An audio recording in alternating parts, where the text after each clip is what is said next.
Hello everyone, welcome to my channel. Friends, हम MPPSC prelims के syllabus में दिया हुआ नया इंक्लूड किया गया है यूनिट 10। उसमें आयोग दिए हुए हैं, विभिन्न आयोग जो कि संवैधानिक है या फिर सांविधिक है। तो मैंने उसके 4 आयोग के वीडियोस बना दिए। हमारा यह है पांचवा आयोग है नियंत्रक एवं महालेखा परीक्षक।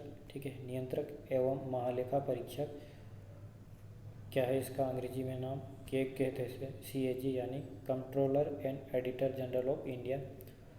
यह एक कैसी संस्था है? संवैधानिक है अर्थात इसका प्रावधान संविधान में है।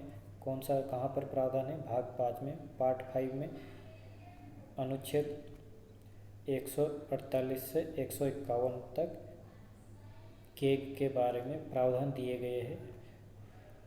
ठीक है, इसका गठन कब हुआ था? केग का गठन 1919 के एक्ट के द्वारा, ठीक है, 1919 यानी आज़ादी से काफ़ी पहले 1919 के एक्ट के द्वारा केग का गठन किया गया था। और यह कैसा निकाय है? संवैधानिक है। ठीक है, संविधान में इसका प्रावधान है। और इसकी नियुक्ति कौन करता है? प्रेसिडेंट ऑफ इंडिया, राष्ट्रपति इसकी नियुक्ति करता है। और यह कैसी संरचना, इसकी स्ट्रक्चर कैसा है?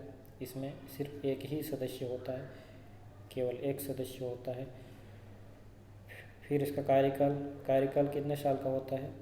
6 वर्ष या 65 वर्ष तक का इसका कार्यकाल होता है। 6 वर्ष का या फिर 65 वर्ष की आयु पूर्ण होने तक केग का कार्यकाल रहता है। इसका मुख्यालय है नई दिल्ली में, न्यू दिल्ली में इसका मुख्यालय, हेडक्वार्टर है। और इसके प्रथम अध्यक्ष कौन रहे हैं? केग के प्रथम अध्यक्ष रहे हैं पी नरहरि राव साहब केग के प्रथम अध्यक्ष रहे हैं। और वर्तमान अध्यक्ष कौन है? वर्तमान अध्यक्ष है गिरीश चंद्र मुर्मू। ठीक है, GC मुर्मू, गिरीश चंद्र मुर्मू, जो कि 14वें अध्यक्ष है केग के। फिर केग से रिलेटेड कुछ ऐसे आर्टिकल्स है, अनुच्छेद है। केग से रिलेटेड आर्टिकल्स कौन से है?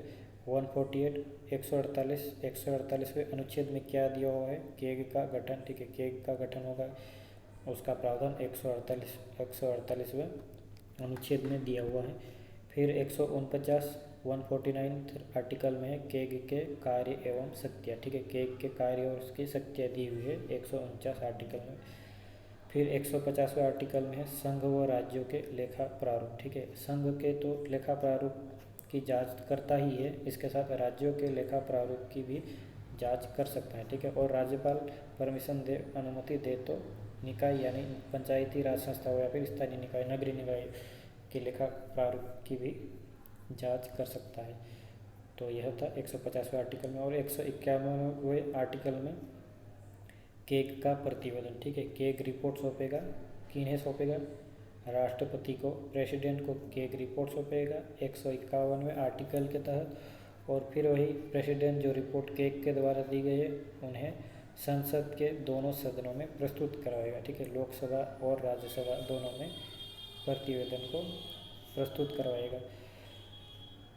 यहाँ और फैक्ट दिया हुआ है, राज्यपाल के निवेदन पर स्थानीय निकायों की भी जांच कर सकता है। ठीक है, लोकल बॉडीज जो कि पंचायती राज या फिर नगरीय निकाय है, उनकी भी जांच कर सकता है अगर राज्यपाल निवेदन करे।